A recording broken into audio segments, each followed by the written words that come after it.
YouTube land, Facebook land. What's going on? This is Jim's American Academy Qatar, and we're here today for a special live stream.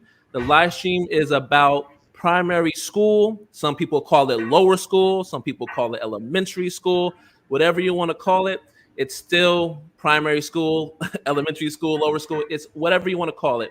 Pre-K to grade 5 in the American curriculum, typically FS1 to year 6 in the British curriculum, and the same in IB, it's the same as American, right?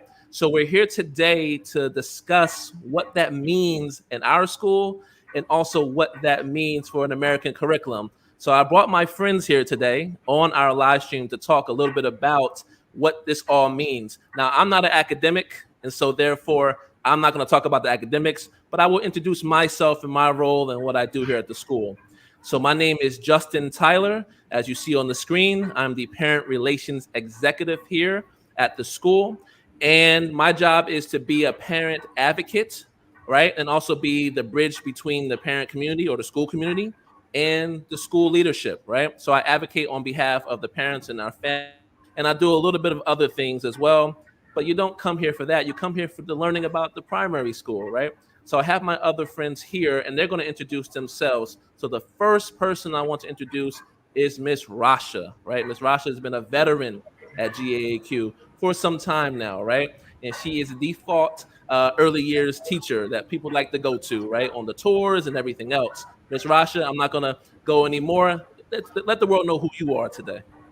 Hi, everyone. My name is Ms. Rasha, and I am a pre-K teacher or an early years teacher. I've been here for a while, since February of 2018. GEMS has become a family to me. I cannot wait to answer all of your questions, and I look forward to hopefully meeting you parents soon. Thank you, Ms. Rasha. Appreciate that. The next person I want to introduce is Ms. Teresa. She is a fine artist, right? And also a fine teacher for our upper elementary. So I'm going to let her introduce herself. And Ms. Teresa, let us know who you are. Hi, everyone. My name is Miss Teresa. I've been at GEMS for just now 2 years, but I have loved every moment of it. It's such a warm family. And just like Rasha said, I'm also looking forward to answering your questions later and discussing upper elementary. All right. Thanks, Ms. Teresa. Appreciate it. And then last but not least is the principal, the head honcho of lower school, Mr. Jordan Shear. He's from the same state as me in the U.S., so you definitely got to treat him with respect, all right? So, Mr. Jordan, let them know who you are today. Welcome, everyone. Thank you for being with us here today. As Justin said, my name is Jordan Shear. I'm the elementary principal here at GAAQ. This is only my first year here in Qatar, but I have been abroad for 12 years. I am originally from New Jersey in the United States, and I've had a long and winding path to end up here. But so far, it's been an amazing year. Lots going on, constantly changing and evolving, as we all know this year. But no matter what, we pride ourselves in putting our students first and our learning first, and we're excited to see where the year goes from here. Thank you, my friends, for letting the world know who you are. You're very important to me, and I hope you're important to all the audience here today on YouTube and Facebook. Now, just a little bit of housekeeping before I go ahead. I had the silly brain idea of having this live stream at 2 o'clock during our dismissal. So you might hear some person named Mr. Gregory, our upper school principal, yelling out for dismissal. So if you hear that, just bypass that. Just part of the normal production of today, all right? So as we go forth, we're going to start talking more about lower school. And the first thing we're going to really dive into is just looking at the difference between British and American, IB. What does all this mean? And so a lot of times that's a really big question that I get on tours and also when I talk to parents. And so I'm going to have Mr. Jordan talk a little bit about these differences and actually also discuss a little bit of his leadership team in terms of the assistant principal, in terms of what the instructional coach does in our lower school. So Mr. Jordan, can you take it over and let us know about these things? Certainly. I'm going to start out by introducing my team. Unfortunately, they are not with us today. Both members of my lower school leadership team are homesick at the moment. Not COVID, fortunately. We're thankful for that. but we've had a bit of a cold going around, and they fell victim to it. So the two other members of my team are Miss Susan Cole. She has been with the school for quite a while. She's a veteran here. She, her roles are different every day. As we say in education, there's no such thing as a normal day in education. But Miss Susan can be seen frequently working with teachers, working with students, running around, putting out the little fires that pop up here and there. She is a wealth of information when it comes to the systems here and how we do things. And I do really wish she was here today, because she'd be able to give an insight that me, being a newbie here, that I'm not able to give. But she's a very valuable part of our team. The other member of our team who's not with us is Miss Selena Festus. Miss Selena is our instructional coach. She works primarily with our teachers. Oh, there's the announcement that Mr. Justin was mentioning.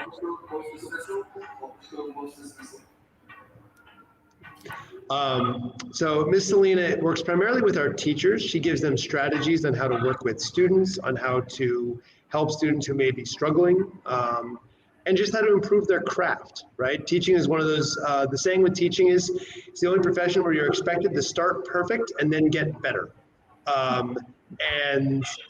Miss Selena, it's her job to make sure that happens. So that's kind of their role. And the three of us make up the lower school leadership team. Okay. To get to the second part of Justin's question, talk a little bit about curriculum. So when you go around the world in the world of international schools, you predominantly have two competing curriculum. We have the American school and we have the British school. And constant question that we get is, which one is better? Honestly, they're both good. The question really leads into, where are you going in life? What is the eventual plan? In elementary school, everyone's usually on roughly the same page, right? We're learning math, we're learning reading and writing, we're learning those foundational skills that are going to set us up for success in the future. And because of that, the elementary American curriculum and the elementary British curriculum aren't that far apart. What happens next is where things diverge. The British curriculum gets very regimented. You have a lot of standardized testing, you have a lot of rigor, and not to say that the American curriculum isn't rigorous, but a lot of very, a lot of milestones and touchstones, testing that you have to pass in order to move on to the next level. And the British curriculum is known for that. And it's a curriculum that works very well for some people. The American curriculum is less based on testing and more based on becoming a more well-rounded student. You graduate from an American high school with knowledge in a bit of everywhere, right? All subjects. And with the idea that it's going to set you up to be successful no matter what university you go to. That's really where they diverge. But at the elementary level, they're not really all that different. The other thing that's brought up frequently is IB. IB, for those of you that are unaware, stands for International Baccalaureate. It is a series of 3 different programs that schools can adopt for different levels of the school. There's a PYP, which stands for Primary Years Program. There's an MYP for Middle Years Program. And then there's a DP for Diploma Program. I'm going to focus on the elementary one, obviously, because we get a lot of questions about that. The PYP is not a curriculum in itself. It does not inform what is taught, it informs how it is taught. So it's almost a lens or a framework that you take an existing curriculum and push it through. Now, we as GAAQ, we are not a PYP school. We do not use the IB PYP framework. In many ways, that's because we're not a secondary IB school either. We have an AP program for our secondary school, which is kind of a competitor of IB. And because of that, we don't have the PYP program because it doesn't lead into anything in the middle school and secondary. Again, it doesn't mean that we're teaching anything differently. In fact, if you go to an American school that teaches the PYP program, uses the PYP program, or you come to us, we're going to be teaching very similar things. The difference is the way that it's taught. Okay? So hopefully that wasn't too rambling for everyone. Hopefully that kind of answered everyone's concerns about IB, but that's kind of the explanation there. All right, Justin, I'll turn it back over to you. Yeah, no, it wasn't rambling at all. I got lost, a little bit, and just like sitting back as an audience member. But I'm not an audience member. I'm a male Oprah today, right? I have to be the host of this show, so I'm gonna snap back into that, right? But I really enjoyed you explaining that because I think it's very important for our families to hear. The biggest thing for us is just to make sure that no matter if you come here or you go somewhere else, that you got the best information at your disposal when you see us, okay? It's not about just forcing you to the American curriculum. It's about getting the best curriculum for your child and for your family, all right? So that's most important above everything else, okay?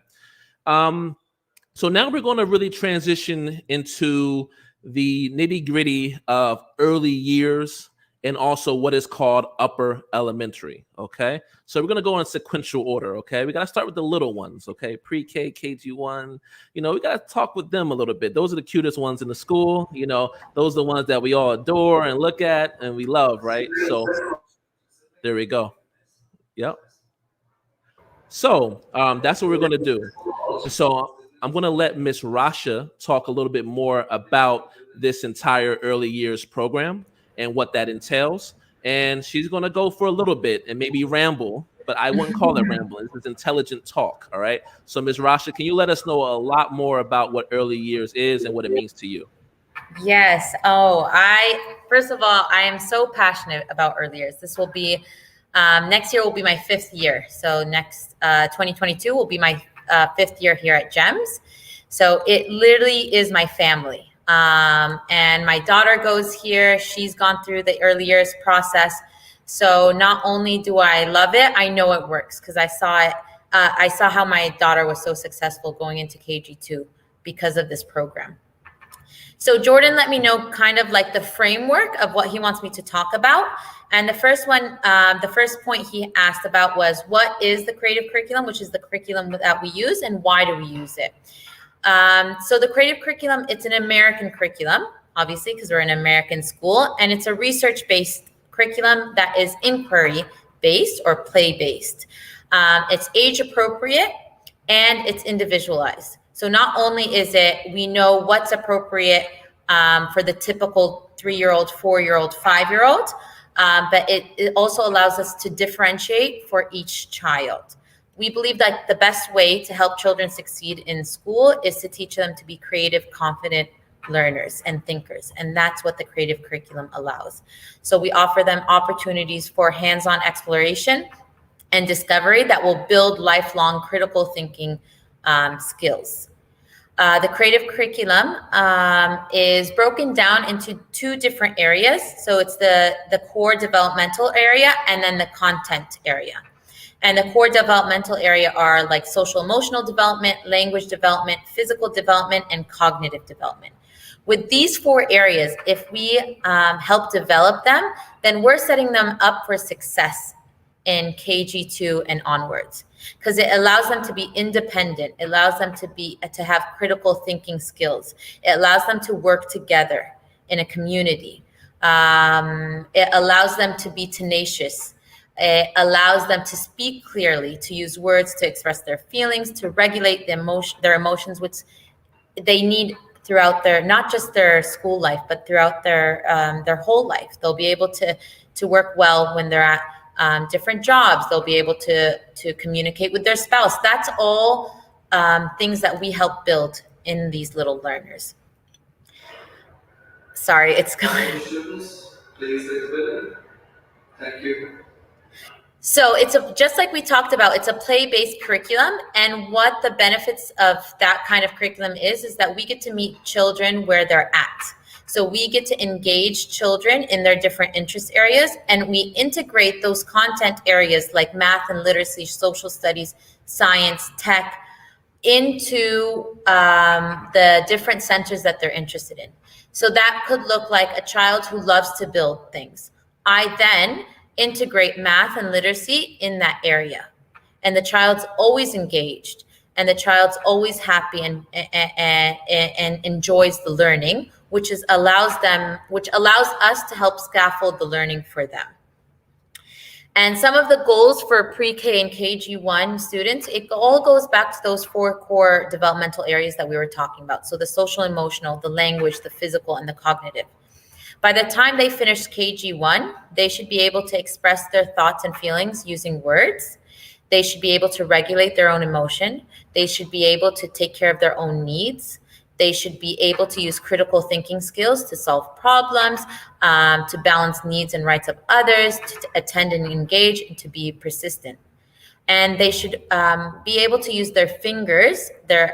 So we increase their fine motor skills in order to get them ready to write in KG2.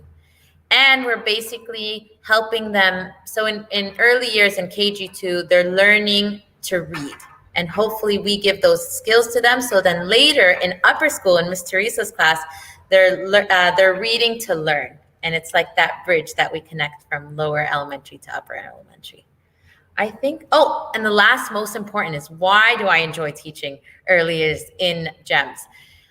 So I've talked about how it's a family, but the cool perspective I have is I was a parent and a teacher.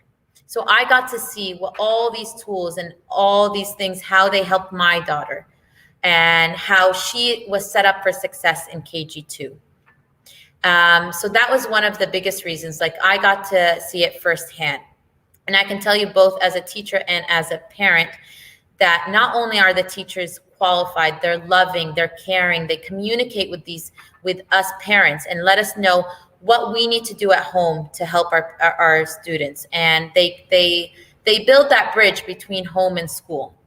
And I look forward to meeting you guys all. I look forward to answering any questions, and I hope I answered a lot of them. I think you did a fine job, in my opinion.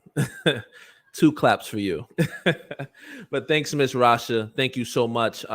You really did give a fine overview of early years, and you are the personification of what a good teacher is for that program. So really appreciate you having you here.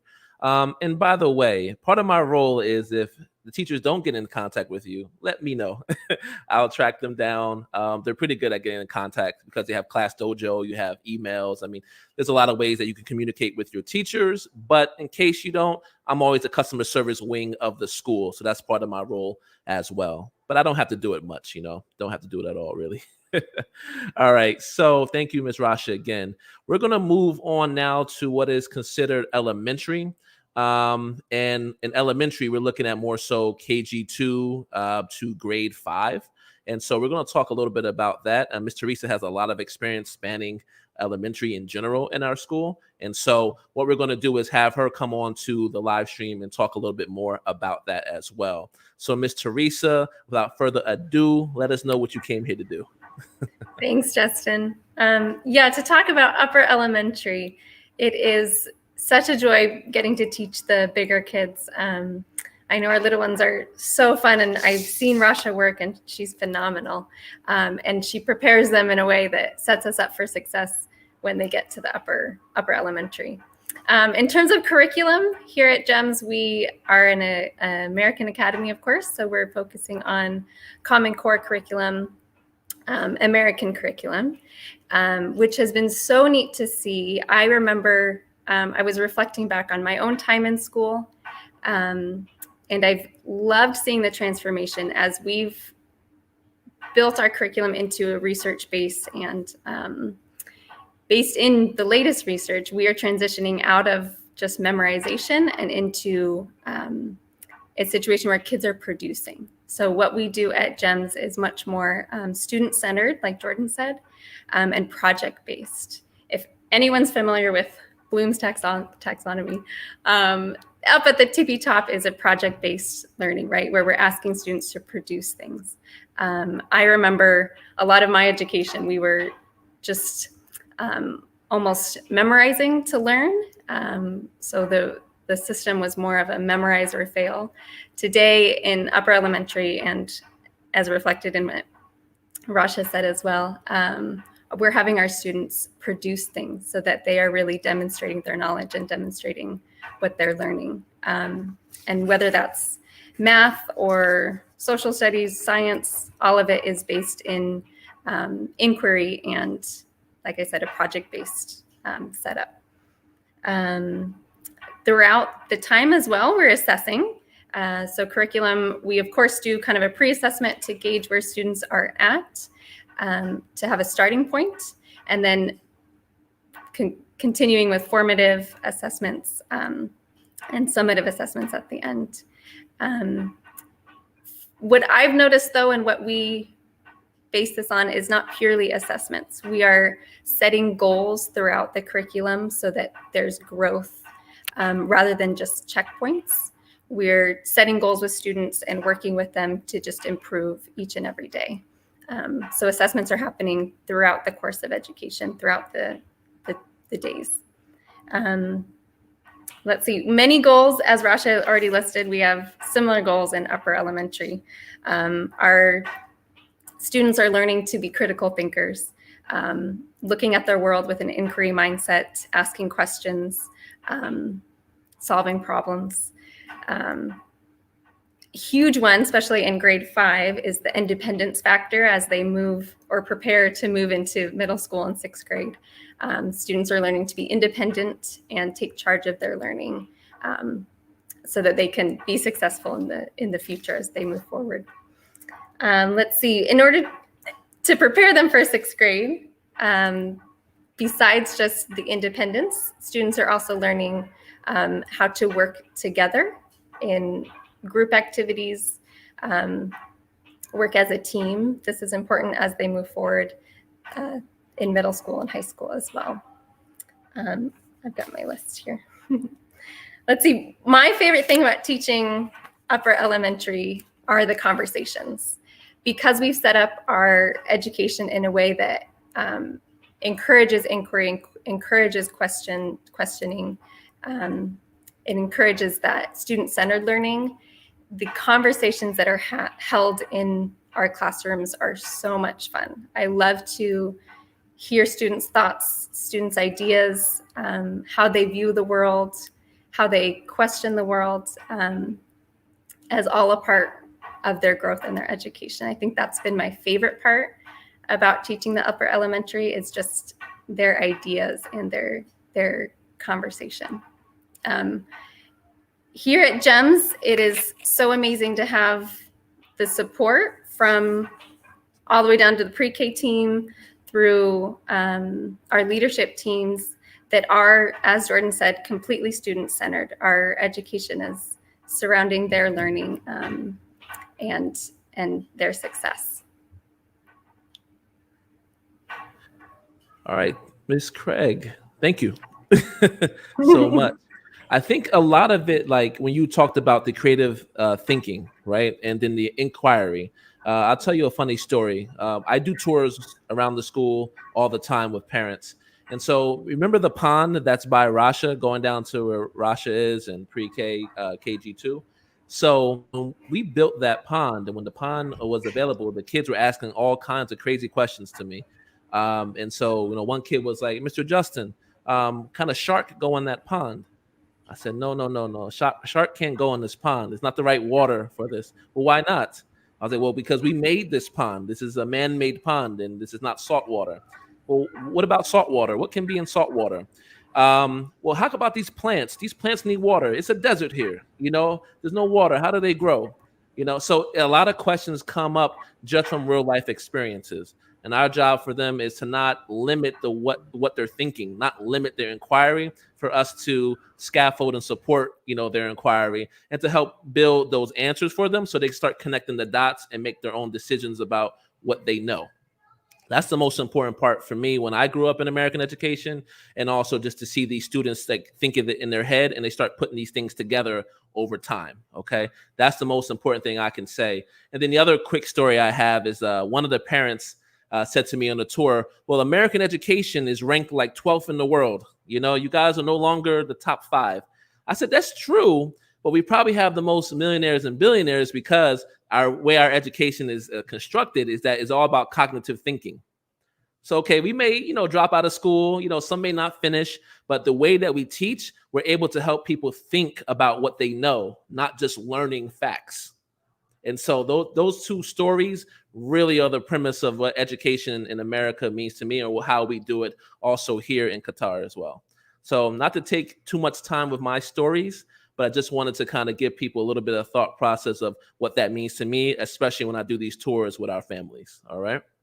And so I think it's my time now to talk a little bit about some other things. But please stay on, my friends. Please stay on with me. We may need you for some other things. Okay.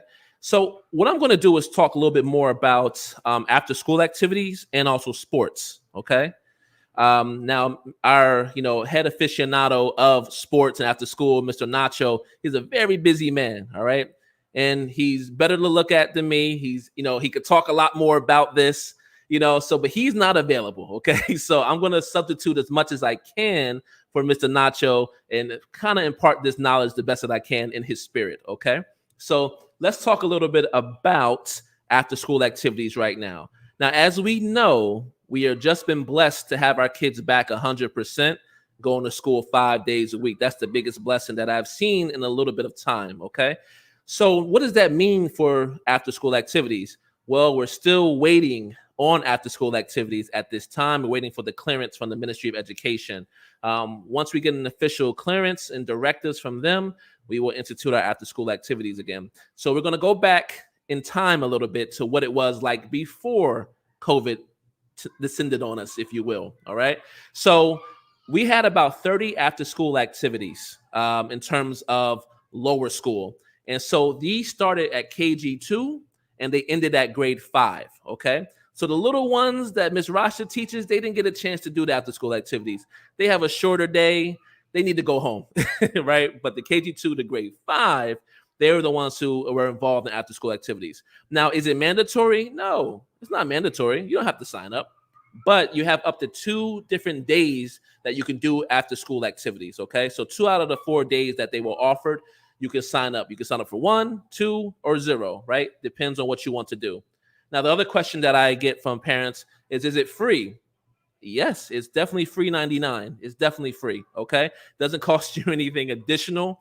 You can just sign up, and it's something that our teachers know to do. They have certain passions, and they will give those passions and teach to those students based on what they need to teach. So what are some of those after school activities? So I'm going to cheat a little bit. I have a little sheet up here. So I'm going to cheat a little bit. So KG2 to grade 2, they did certain activities like multi-sport activities. So it could be pickleball, basketball, kickball, other type of multi-sport activities. Okay. Maybe math games, right? Math is universal. We need help in math as early as possible. So we do have math games to be creative and fun on enhancing your math skills as a student.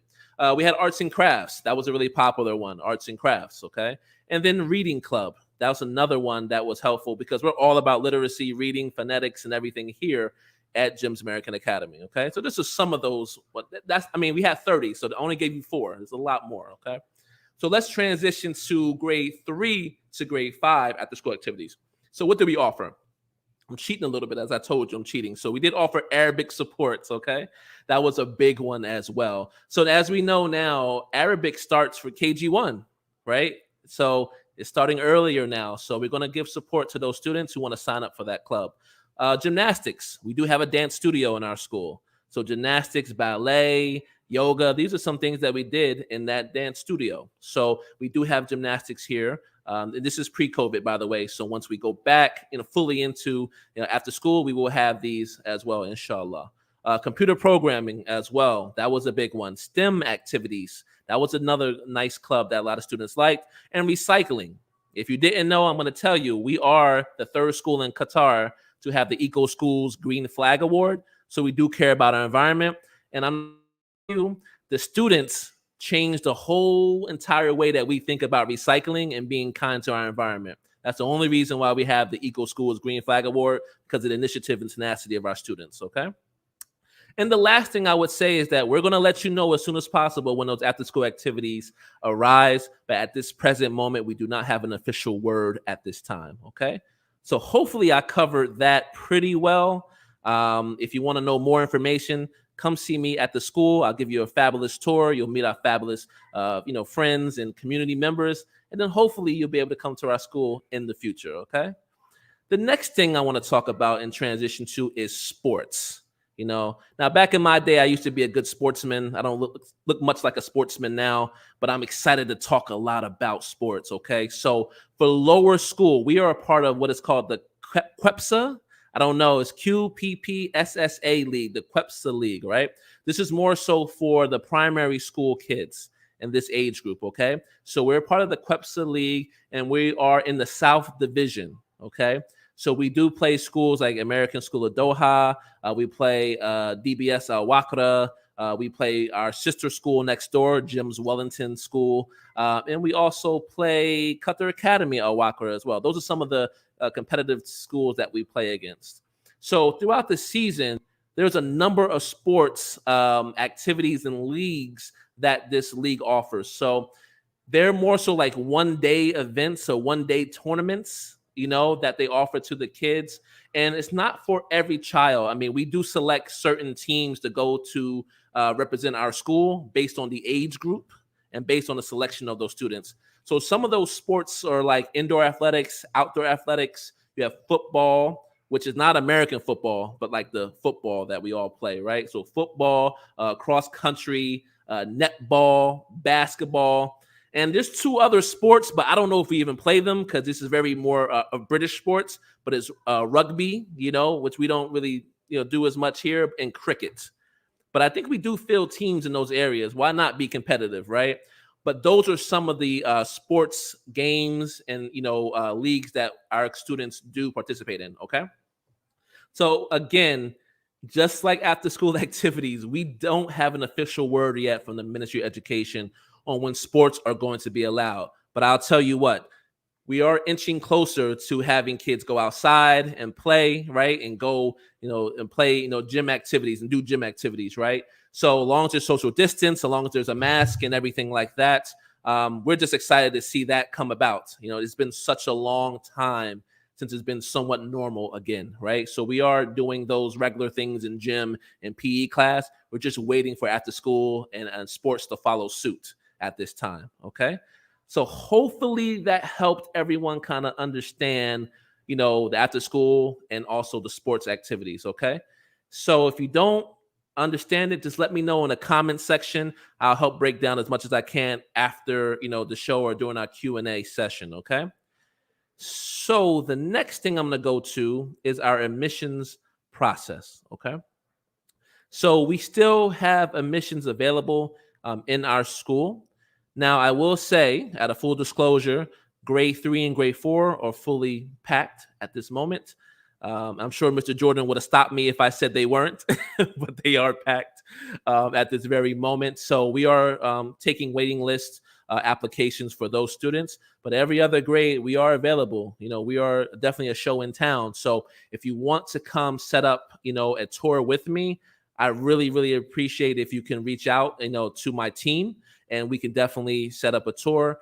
Just so for your reference, this is my email address, and you can email me directly if you're interested in our school or American curriculum, or just a fun place for your kids as a school home, okay?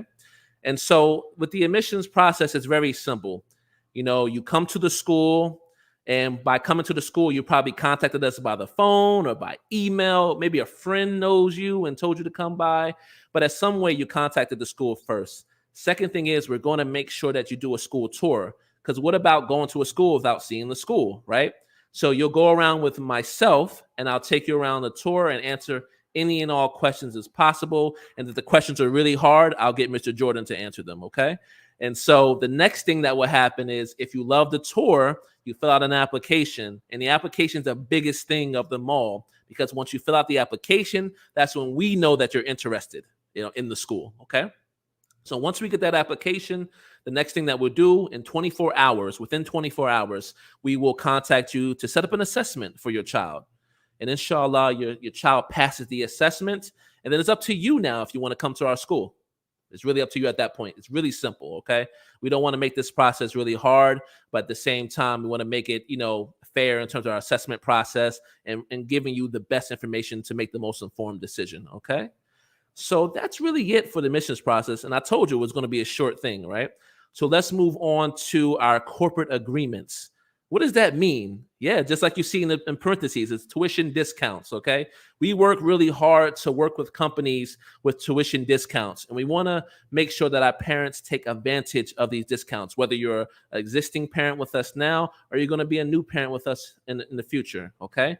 So I'm going to go through a list of some of the companies that we have a 10% tuition discount with. Okay. So we have Al Jazeera Media Network. We have Hamad Medical Corporation.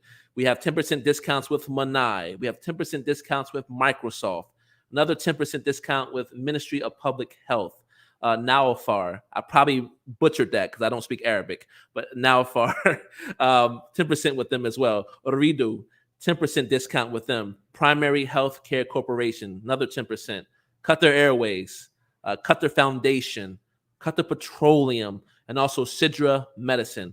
All of these companies, we currently have a 10% discount on tuition. Okay. So we're happy to say that. So hopefully if you see or hear one of those companies that you are affiliated with, inquire with us if you really want to look into our school, and then you will automatically have a 10% discount upon successful enrollment of your child or children. All right. The other thing is too, our parents that are current parents at our school, they also take advantage of our 4% discount for each student that successfully enrolls in our school. So for example, if I knew Miss Rasha and I said, Miss Rasha, you got to put your second daughter into this school. It's an amazing school. So she goes to GEMS, daughter goes to the assessment, she takes the seat in the school. If Rasha writes my name down as the person who referred her to the school, then I will get a 4% discount after her daughter finishes the first term. And so I can keep doing that and get an 8% for the second child, a 12% for the third child, for everyone that I refer successfully. And that's our way of saying thank you for spreading the word to our parents. Okay, that's all it is. And so we say thank you in the terms of a tuition discount. So that's a second way that you can get a discount as well. And then the other way that you can as a GAAQ parent is if you're very active as a parent and have 4 or 5 children. Okay, so if you have a 4th child, you get 25% off of the youngest child's tuition. If you have a 5th child, mashallah, you will also get 50% off on the 5th child as well. Okay, so these are just some of the ways we have corporate discounts and agreements, and also just thank yous, to our family. So hopefully this information helps out any family that's interested in our school. Okay. I feel like I need some water because I'm just, there's a lot of information that I'm saying right now, right?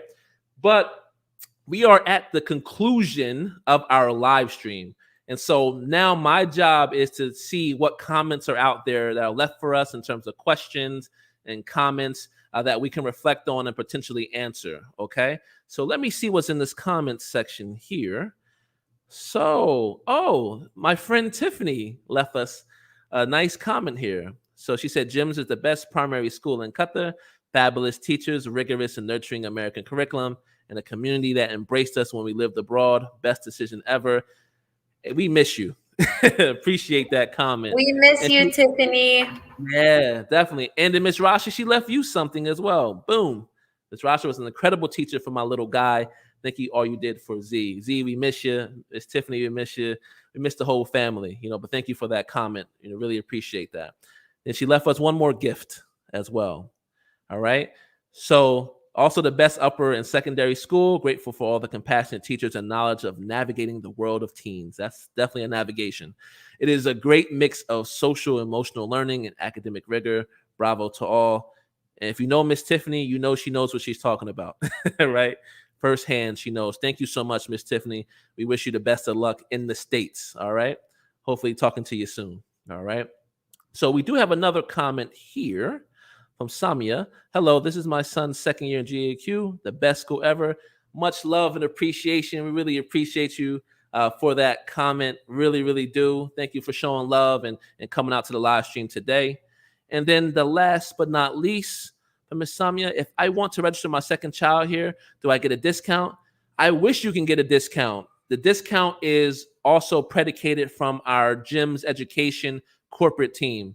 So we cannot get it approved for the second right now or for the third child. Currently, as it stands, we only have discounts for the 4th or the 5th. But I'll tell you what, if you let other families know and they also come to the school after being successful in the assessment part, then you would definitely be eligible for discounts at that rate as well. Okay. And that can be unlimited. You can do that as much as you would like. So hopefully that helps you out. And I wish I can give you a discount, but then I'll be bleeding money, and then accounts would tell me something, about that. But really appreciate you coming out to the live stream right now. Really appreciate that. So that is it at this moment. And so I want to thank everyone for showing, us some support, and showing my friends some support, and them helping me out today. I don't know why they help me out, but they do. And I really appreciate that they do help me out from time to time. All right.